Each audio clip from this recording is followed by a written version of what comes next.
अभी हाल में ईरान और इसराइल के बीच में एक इंटेंस कन्फ्लिक्ट हुई है, जिसमें ईरान ने अपने डिफेंसिव रिस्पॉन्स में पूरी दुनिया को एक स्ट्रॉन्ग मैसेज दिया है कि बात जब रिलीजन पे आ जाए या गजा के मुसलमानों पे, तो इससे कोई फर्क नहीं पड़ता कि सामने कौन है, उसको इसका जवाब दिया जाएगा।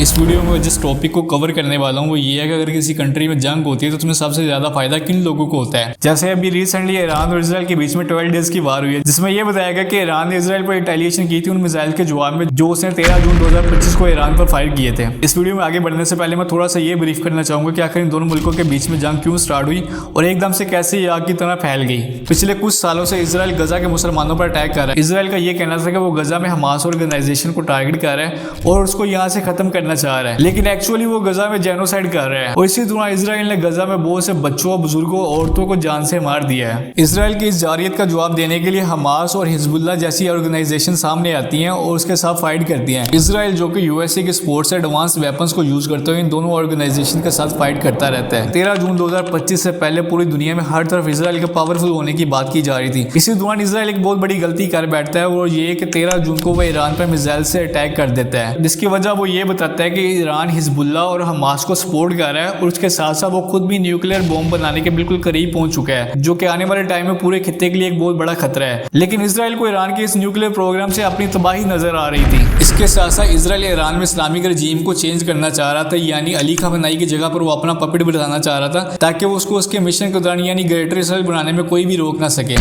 इसी दौरान इसराइल ने बिना कोई सोचे समझे ईरान को हल्के में लेते हुए उस पर अटैक कर दिया, क्योंकि अभी तक तो वो सिर्फ गजा में उन लोगों के साथ फाइट कर रहा था जिनके पास ना तो कोई एडवांस वेपन्स थे और ना ही कोई रिसोर्सेज, जबकि इसराइल अच्छे से जानता था कि ईरान एक पावरफुल कंट्री बन चुका है जो कि काफी अरसे से मिसाइल्स बना रहा है और उसके साथ साथ वो न्यूक्लियर प्रोग्राम में भी इन्वॉल्व है। जब इसराइल का सामना ईरान के साथ हुआ तो उसको मुंह की खानी पड़ी। जब इसराइल को अपनी हार सामने नजर आने लगी तो यूएसए को भी इसमें शामिल कर लेता है और इसी वजह से यूएसए B-2 बॉम्बर जेट्स का इस्तेमाल करते हुए ईरान की न्यूक्लियर साइट्स के ऊपर बंकर बस्टर बॉम्ब्स को गिराता है। इसकी वजह से ईरान की न्यूक्लियर साइट्स बहुत ज्यादा डैमेज हो जाती हैं। लेकिन इसी दौरान अच्छी बात यह हुई कि ईरान ने इस अटैक से पहले अपने न्यूक्लियर प्रोग्राम को किसी दूसरी जगह पर शिफ्ट कर लिया था। यूएसए के इस अटैक का जवाब देने के लिए ईरान कतर में मौजूद यूएसए के एयरबेस के ऊपर हमला कर देता है और न्यूज में बताया जा रहा है कि ईरान की तरह यूएसए ने भी अपनी एयरबेसेस को पहले ही क्लियर कर दिया था। अब अमेरिका और इसराइल को यह एहसास होने लगा कि जिस कंट्री को उन्होंने हल्का समझकर अटैक किया तो उल्टा वही उनके गले पड़ गया है। मीडिया रिपोर्ट्स के मुताबिक इसराइल 12 दिन की इस जंग के बाद फेस सेविंग के लिए डोनाल्ड ट्रंप को सामने ले आता है और सीज फायर करवा देता है। अब असल कहानी यहाँ से शुरू होती है कि इन 12 दिनों की जंग के दौरान जो सबसे ज्यादा फायदा हुआ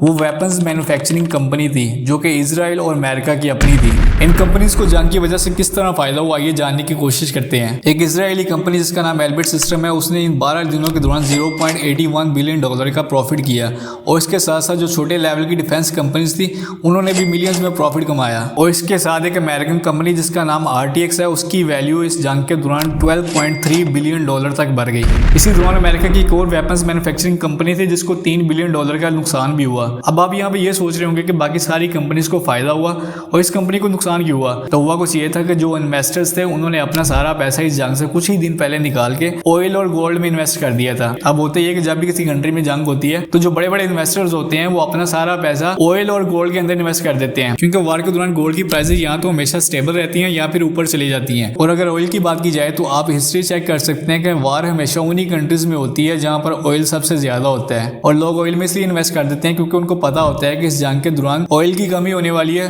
और इसलिए वो ऑयल में इन्वेस्ट करके ज्यादा प्रॉफिट कमा सकते हैं। अब जो तीसरी बड़ी चीज है वो है वेपन्स मैन्युफैक्चरिंग कंपनी, जिसमें लोग इन्वेस्ट करते हैं जंग के दौरान, क्योंकि इन्वेस्टर्स को पता होता है कि जंग के दौरान वेपन्स की सप्लाई ज्यादा हो जाती है जिससे इनके प्रॉफिट में बहुत ज्यादा ग्रोथ देखने को मिलती है। अगर हम पाकिस्तान और इंडिया के बीच में रिसेंट जो 4 दिन की जंग हुई है उसके बारे में बात करें तो उसके दौरान 2 कंट्रीज को सबसे ज्यादा फायदा हुआ था, एक फ्रांस और दूसरा चाइना, क्योंकि इंडिया ने जंग के दौरान राफेल जेट्स को यूज किया था जो कि फ्रांस की एक कंपनी के बनाए हुए थे और पाकिस्तान ने J-10C फाइटर जेट्स का इस्तेमाल किया था जो कि चाइना की एक कंपनी से खरीदे गए थे। अब ये बिजनेस मॉडल इस तरह से काम करता है कि अगर किसी कंट्री में वार होती है और उसके दौरान जिन वेपन्स को यूज किया जाता है अगर वो अच्छी परफॉर्मेंस दिखाते हैं तो जो बड़े बड़े इन्वेस्टर्स होते हैं वो अपना सारा पैसा उन्हीं वेपन्स मैन्युफैक्चरिंग कंपनी के अंदर इन्वेस्ट कर देते हैं और अच्छा खासा प्रॉफिट कमाते हैं। अगर हम इस प्रॉफिट की नंबर्स में बात करें तो राफेल बनाने वाली कंपनी ने $2.61 बिलियन कमाए थे और इसके साथ चाइनीज कंपनी जिसने J-10C पाकिस्तान को सप्लाई किए थे उसने $7.6 बिलियन का प्रॉफिट किया था। कुछ एनालिस्ट के मुताबिक यही बड़ी कंपनियां छोटे छोटे मुल्कों के अंदर वार्स करवाती हैं और उसी दौरान अपने वेपन्स को टेस्ट करती हैं और इससे अच्छा खासा प्रॉफिट कमाती हैं। इसको एक एग्जाम्पल के साथ समझने की कोशिश करते हैं कि एक ऐसा शख्स जो कि किसी जगह पर बैठ कर रेनकोट और अम्ब्रेला को सेल कर रहा है, लेकिन उसी जगह पर अगर बारिश नहीं होती तो उसके रेनकोट और अम्ब्रेला को कौन खरीदेगा। सेम यही एग्जाम्पल वेपन्स बनाने वाली कंपनीज की है कि अगर हर जगह पे पीस हो जाएगा तो उनके वेपन्स कौन खरीदेगा। आपको यहाँ पर एक और एग्जाम्पल के साथ समझाने की कोशिश करता हूँ कि आपने सुना होगा काफी अरसे से रशिया और यूक्रेन के बीच में जंग जारी है, लेकिन ऐसी क्या वजह होगी कि रशिया एक पावरफुल कंट्री होने के बावजूद छोटी सी कंट्री को डिफेंड नहीं कर पा रहा, जबकि रशिया अगर चाहे तो महीनों या हफ्तों में नहीं बल्कि कुछ ही दिन के अंदर वो यूक्रेन के ऊपर कब्जा कर सकता है। अगर हम ईरान और इजराइल के इस 12 दिन की जंग के एक्सपेंसेस की बात करें तो कुछ एनालिस्ट के मुताबिक 6 से 8 बिलियन डॉलर्स बनते हैं। इतने पैसों में 20,000 स्कूल और 1500 हॉस्पिटल बनाए जा सकते हैं, जिसमें एक पूरी नेशन को एजुकेट किया जा सकता है और उसके साथ साथ जो जरूरतमंद लोग हैं उनका फ्री इलाज भी किया जा सकता है। सो हमें हमेशा हर जगह पीस की बात करनी चाहिए, क्योंकि जंग बर्बादी है, तलीम रोशनी है और अमन ही असल तरक्की है।